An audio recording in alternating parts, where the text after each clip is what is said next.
stream? Okay, that's fine. I'll just upload it. Well, I just want to welcome Julian? everybody for, what's the name? Julian. Julia? Julian. Julian. Oh, it's a boy. Julian. Hey, look at this. Hey, in case my wife is seeing this, we'll see what happens, right? I was told I wasn't supposed to bring a puppy home today, but anyway. We're talking all things animal control today. We're at Animal Control. I'm Mayor Scott, and this is Tricia Power, the Director of Animal Control. And we have Beck over here, which you can't see off screen. She's going to jump in.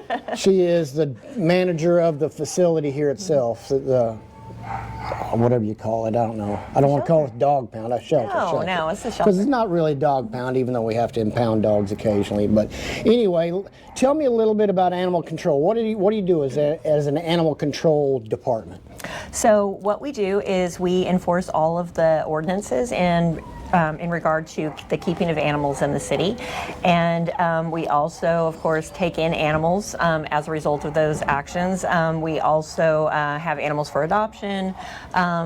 Some of the other things that we do are we provide spay-neuter vouchers to help citizens to have their pets spayed and neutered to help with pet overpopulation. Yes, which is very important. Yes. Spay and neuter your animals because we don't need as many puppies as we have right now.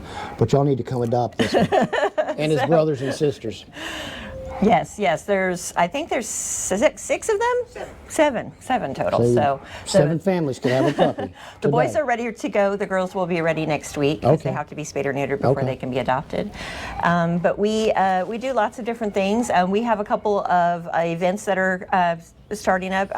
In a couple weeks on the 16th, we have Doggy Day Out, which is the citizens can come in and they basically check out a dog for the day, and they go and they take it on an adventure for the day. So if you don't want a dog all the time, you can just rent one occasionally, and the rental's free. So that's even better, right? Yeah. So they can go to our Facebook page, and there's a link there to apply, and you just sign up, and then we match you up with a dog. Cool. I will tell you though that we always have more volunteers than we have pets available for Doggy Day Out, so I always have to turn someone away, but that's a good thing. So if you want to do that, you better get on there and register quick. That's what she's saying. Yes. First come, first serve. For sure. The other thing that we have coming up is we have the barking lot sale. Ooh, the barking lot sale. So it's a yard sale that we have here at the shelter, and the proceeds from that help our transports. Right. It's not where we're selling dogs, though. No. Although we will have animals for adoption during the barking lot sale. So we are doing Puppy Palooza right now. Puppy Palooza. Yes. We have the sign behind us. I don't know if you can see it, but we are doing Puppy Palooza. We're actually discounting the adoption fee on puppies to $75. Normally they're $125, but we are discounting them just because we've had so many puppies that have come available for adoption recently. So yeah. And you might have to talk about that in a minute because I might offer a little incentive for one adoption here. All right. I might donate $25 towards the adoption of this one if somebody wants to. So. Yeah, he's a sweet. My assistant's looking at me saying, "Don't tempt me like that." She already has 3 dogs. She doesn't need another one. Yeah, but we have lots of animals available for adoption, and we recently just signed a new partnership. We now work with Maumelle Animal Services. Okay. And Maumelle has a partnership with Gibson's Cat Cafe located in Conway. And so we have cats and kittens that are being transferred to the Maumelle shelter. And then when an opening happens at the cafe, well, then they transfer that animal there. Well, that's cool, Yeah, so we've had lots of adoptions. In fact, I think they're close to 300 adoptions since they opened. That's awesome. Yeah. Now, one of the things we also do with animals to help them get adopted is periodically when we have a number of animals, be it dogs, I guess, and cats as well, we take them to another shelter out of state. Yes, We transport them out of state for different things. Yes, we have several partners that are out of state. We have partners in Texas, in Kansas, as well as Wisconsin. And we transport those animals. As they have openings at their shelters, we'll move animals out of state to try to get more animals adopted. So it's a great partnership. He's found a chew toy now. I don't think that's a chew toy, but you can try. You're so cute. So cute, baby. Now, I know y'all enforce the ordinances and resolutions. Oh, you're not taking my coffee. Trying to get it out of the way of the doggy? Yeah. Well, I'm going to give you the puppy right now because I'm afraid he might get crazy and jump off, and I'm not paying attention, and I wouldn't want him to get hurt. So we're talking about ordinances and stuff. What are some of the ordinances that we have the most trouble with our residents? Probably the biggest one is the leash law. Leash law. Okay. That's what I figured. Yeah, and it's because I don't think that many people understand that when the animal is on their property, there has to be something physically keeping that animal to their property, and specifically dogs. Right. We have a lot of folks, especially when the weather gets real nice, they want to work out in the yard and they want to have the dog with them. Right. If they're working in the front yard, which typically is not fenced, the animal needs to be either on a leash or a tie out. And Okay. they can be out there with you, they just have to be physically confined to the property. And the reason is just like what happened with you, Mayor. Sometimes someone will come by unexpectedly and the dog can run out and bite them. Yeah, and that did happen to me once. Yes, a few years ago. So, but and there's nothing keeping that from happening, and it can happen in a second. I've heard of situations too, not just with bites, but also with the animal safety. Yeah. I had, in fact, it was a friend of mine. She had her dog outside in her front yard. It was off leash, and a squirrel ran across the road. Her dog chased after it and unfortunately was hit by a car. Mine would be if a crow flew over, he would. He'd be after it. He tries to chase him all the time. So. It's pretty fun. Yeah, so it's one of those things that is, it's people don't think about it, and it just, things can happen so quickly that it's really dangerous. Yeah, and that's really unfortunate if a dog runs out in front of a car and gets hit by a car, because the odds are the dog's going to lose that battle. Right. Yeah. And if not, the cost of vet care is such to fix broken legs and stuff like that is so expensive. It's a little rough. I remember, I guess it's about 3-4 years ago, we had a little puppy that had a wire wrapped around his leg so long that it wound up having it amputated, and that was a pretty expensive fix for us. Oh yeah. I remember when we had it to can do cost hundreds or even thousands of dollars. Do you need to hold that puppy, ma'am? You're welcome to. I think maybe Ted may need to hold it. Oh, I'm sorry. Yeah, well, that happens. Unfortunately, you may hear barking in the background. It's an animal shelter, so that's what happens with animals. We have a citizen here that has his animal. He's checking out another dog about adopting it, so that's always good to do. I know yesterday you came into my office and was telling me about a couple of new programs that y'all are going to implement. Yes, so the first one is called the First 48. First 48. Yes, and what it is that studies have shown that if a animal is found and is kept for at least the first 48 hours after it's found within a half a mile of where it lives, then that animal is almost twice as likely to go back to its family than it is if it's brought immediately to the animal shelter. I mean, the chances of it being reunited with its family once it's at the shelter drops as low as 18%. Wow. And so it's important that they stay close by. And so typically an animal is only going to go, a certain, a distance from its home. Now there are some dogs that can travel quite far. We've found them several miles from home, but typically they're not going to be far from home. So if they can be kept close by, at least for that first 48 hours, by the person who found it, then they're more likely to be reunited. And that's our number one goal. A good example of that is a friend of mine, is a teacher at the school. She has a couple of poodles, and they were rescues that she got, and one of them had been part of a puppy mill, basically, was just in a kennel to raise, to have babies and stuff, and they rescued it, and she had it, and it somehow or another it got away, and it's skittish, and they put out the all call for everybody to do it, and it wouldn't come in, and they couldn't find it, but it took about maybe 2 days, I guess, to find the dog, but they actually set out a trap and baited the trap, and it took several hours for the dog to go in the trap, but they are actually able to trap her and get her back. So they try to, if they run off, generally they will try to be kind of close by. So. I don't know if you knew this or not, but Cindy Bell, who actually works at our fire department, so that's how Cindy and I met. Oh, is okay. She had adopted a dog. It was a very similar situation. Okay. She adopted a dog from a rescue group. The dog was very skittish because it had come from a puppy mill. And the thing about puppy mills is that typically there are hundreds of dogs in these at these facilities, and the dogs get very little hands-on from the people. So they're typically not well socialized. They're not your typical dog that's real friendly to people, used to being handled, being walked on a leash, that type of thing. They're just basically in a cage, and that's where they spend their entire lives. That's why they're so horrible, is because of that. So she adopted this dog, and it escaped from her. And she approached us and said, we know where the dog is, but it will not come to us. So we set a humane trap, and within hours we had found the dogs and captured the dogs. So everything worked out for the best. So the other program that we're getting ready to start is the Scan to Save, sorry. Scan to Save.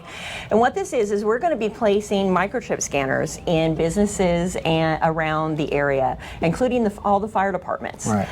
And so we're going to have these microchip scanners available, so that way if someone finds an animal outside of our normal hours, or say on a Sunday where all the vet's offices are typically going to be closed and we're going to be closed, they could take that animal to any one of these facilities and have it scanned to see if it has a microchip. And then they would be given that microchip number, and then they could contact the microchip manufacturer to have them contact the owner and let them know that the animal's been found.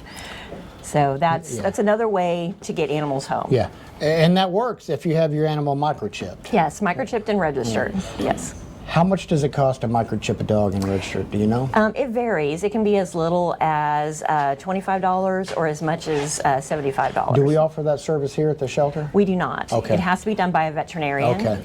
And so any of the vet's offices provide that service, as well as the Humane Society of Saline County during their shock Perhaps clinics. I should do that, because my dog, which I got from this animal shelter here, I guess it was 7-8 years ago now. It's been a while. It's been a while. He has a tendency occasionally to sneak out and try to chase rabbits and deers and birds, and he comes back, but he's so fast there's no way I can catch him and chase him. So it's like, dude, you're on your own. You need to come back.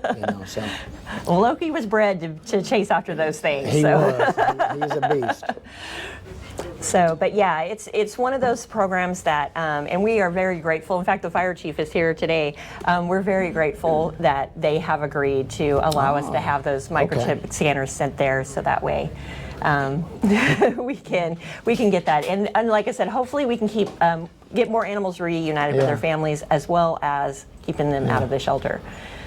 So, what are some of the needs that we have here at the shelter that maybe people could help out with? So probably the biggest need is always donations. We always need donations of monetary donations is number one, because our transports are almost 100% paid for with donations. It's quite a bit, especially if we're going all the way to Wisconsin. Right. That's definitely an expensive trip with 20 dogs in tow. So that's the number one thing. But we can also use other things like newspapers and pet food, because we use donated pet food to outfit our pet food pantry. Okay. And we also go to the blessing boxes that are located around town, and we drop off food and supplies in those as well. So pet food. That's a great thing. I didn't realize y'all do that, because honestly, if somebody has a pet and they're having to go to one of these blessing boxes, then their pet probably needs some assistance as well. So that's a great idea. Yeah. When you're struggling, it doesn't just affect the people; it affects the animals too. Sometimes it affects them more, right? Yeah, for sure. So, but those are just some of the things that we do. Now, I know one of the things, she's not going to say this, but I know one of the things we need people to work for the animal control. We do, yes. We actually just readjusted our pay structure just a little bit to make it a little more enticing for animal control.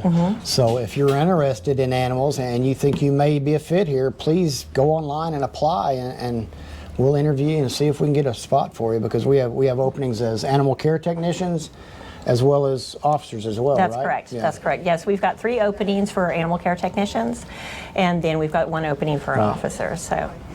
So yeah, and if you're interested in applying, you just go to the City of Bryant website and click on Human Resources, and that'll take you right to the application and the job description, and see if it's right for you.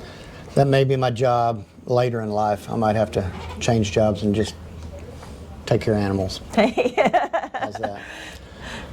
I think you'd be a good fit for it. Maybe. My wife might not like it because I like too many animals. We got a few people here that are residents. Do y'all have any questions right now for us or anything relating to animal control? Or are y'all just here to adopt pets today? I mean, keep your fingers crossed you are. Because we are kind of full right now, I believe. We are very full. We have lots and lots of dogs at the moment. And unfortunately, when we're full, we have to turn the animals away if people are trying to surrender their dog or something like that. And unfortunately, what oftentimes happens, I think, at that time is they can't surrender that dog, so they wind up going somewhere and dumping that dog or cat or whatever, which is not good. You know, they need to not do that. You need to just be patient with us, and we'll do what we can. But, yeah. And we try to help people as much as possible. Even when we are full, we try to squeeze them in as best as we can. I mean, if it's an emergency situation, then we'll always find a way to help out. But we just, you know, sometimes our resources are stretched really thin, and so sometimes. How much is your transport services? How much does that cost? So, what are the qualifications of a transport animal? So a transport animal has to be Dogs, right? Dogs. Yeah, it's dogs. I haven't yet found a city that doesn't have enough cats to adopt. I don't know why that is, but everybody seems to have a surplus of cats.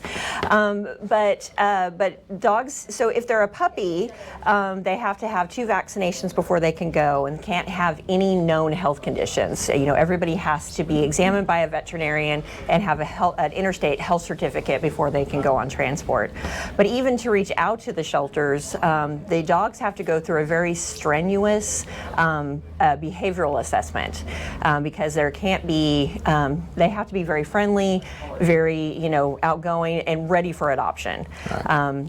These are not the dogs that we get that are trouble dogs that we're just somebody's trying to get rid of. Unfortunately, those usually wind up having to be euthanized. So. Unfortunately, yeah. We do have, occasionally I'll have people that'll say, oh, well, you could put this animal on transport, and the animal maybe is a little bit fearful, they need time to warm up to you before they're going to be safe to handle. And unfortunately, those animals are not going to be suitable for transport because they're going to be going from here onto, the transport van, driving however many hundreds of miles, and then immediately be taken off that transport van by someone they've never met before. And so they've got to be really, really friendly. And if they need that time to warm up, well, then they just can't go on transport. It's too stressful. Usually at a time. It varies. Do you also go with other shelters or something? Or? So we do partner with other shelters, and there's a variety of methods to transport the animals. We work with the ASPCA, and they actually operate a transport, and we get real lucky when we can get on their transport because they do all the work and handle all the expense. All we have to do is get the animal ready for the bus and then deliver them to the meeting spot to get on the transport van. But we sometimes will, I want to say the last transport we did, we took a couple of animals from the local Humane Society, and also, we have the partnership with Maumelle Animal Services for them to take our cats. They had a dog that had been in the shelter since I think November of last year. Super friendly dog. And so I said, okay, I'm going to reach out to see if the receiving shelter will take her, and they did. So she got to be on the transport too. That's good. Yeah. So it's a way to pay back the favor that they've done to us. It's definitely, I will say, the different animal control departments, especially in Saline County and even now in Pulaski County with Maumelle, they work well together. Unfortunately, we don't have a county-wide animal control, but there's a dream. There is. There is a dream. So let's talk about that dream. Yeah. So I went to the mayor last year and I said, okay, I have a big idea. You're going to think this is crazy. But I said, we are at the point where we need to build a new animal shelter in Bryant. And you know, we've outgrown this facility. We've been here since 2003, but our city has grown 20 years. exponentially in that time, and we've only grown, you know, a little bit, but we've maxed out this facility.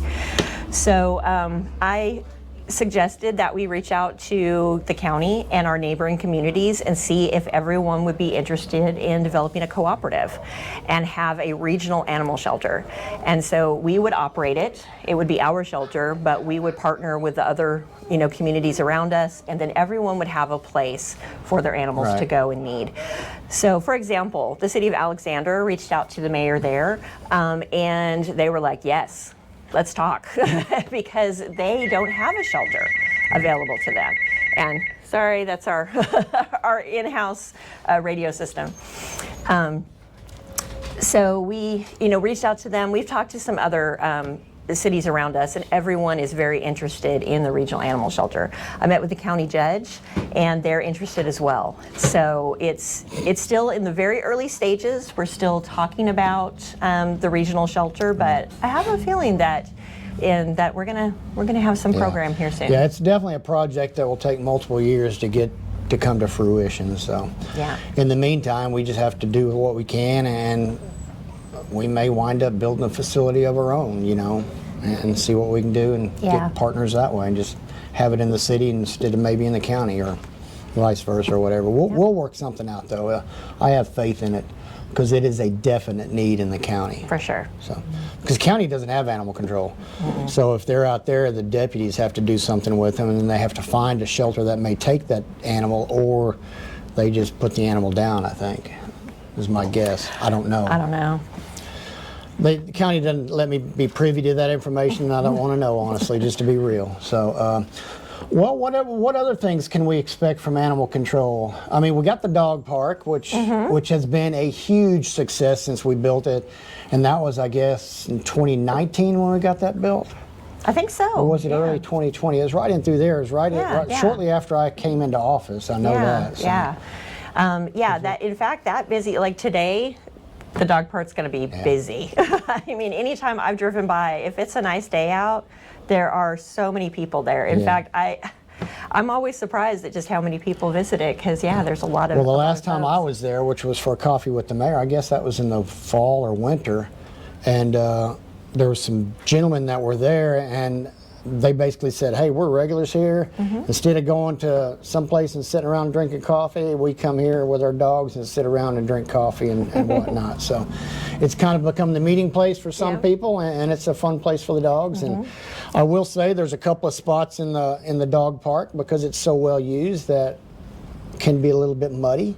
But that's okay. That's what dogs do. They like to play in the mud. The dogs like it. They love playing in the mud. Their owners may not when they jump into the car, but last time I was over in that area talking about some stuff, a lady that I know was there with her dog. It was a doodle of some kind, and she actually, because the water had been turned off because it's freezing there, but she actually brought a bottle of water to rinse her dog off with before he got in the car. So it worked out well for her. So. She didn't seem to mind the little muddy puppy. So. Any other questions from anybody? Well, I hate to be the only one asking. Oh, no, that's we don't fine. mind. What's your foster program like? So we do have a foster program. We don't do. Is that a new? Actually, no. We've done it for many years. So we don't have a long-term fostering program. Some organizations, especially those that don't have an actual shelter facility, will place animals into foster until they're adopted. And we don't do that. Although we are looking to expand our foster program into something more long-term. Right now, we just don't have the manpower to be able to manage that effectively. But we hope to expand to that one day. But our short-term foster program is typically 2 to 12 weeks, and what it is the animal needs something. Like puppies and kittens, we'll place them into foster if they're not old enough to be spayed or neutered, because they have to be 8 weeks, and the kittens have to be at least 2 pounds before they can be spayed or neutered. And so we'll put them into foster and have a foster home care for them until they're ready. And then they have scheduled check-ins. They'll come in and we give them vaccinations, we do their dewormer, address any medical needs they have, and weigh them. and just make sure that we head off any potential medical problems right away. And then, of course, you know, we're waiting for that 2-pound mark. Another good advantage of that foster program, it helps socialize that animal to a family and That's stuff right. like that, so they will be more adoptable. Yeah. And occasionally the foster family says, yeah, we've fallen for this one and we'll keep it. So Does happen occasionally. So we also had, so the other side of that program is typically a medical need. For example, we had a little Pomeranian that had been hit by a car and had broken its leg and needed surgery. And so we reached out, had a foster after the surgery was done, and we had it go into foster home, and it was there, I think, for 10 weeks after the surgery. And the animal got what it needed during that time, got out of the shelter, and was able to recover, and then the animal was successfully adopted. So that's cool. Yeah. It's always good when they get adopted. absolutely. Even though my wife says I can't have another dog. Maybe we can talk to her. Yeah, we'll keep working on her. We'll see what happens. If it was one that didn't shed, it may be more beneficial, but, you know, she doesn't like the shedding part.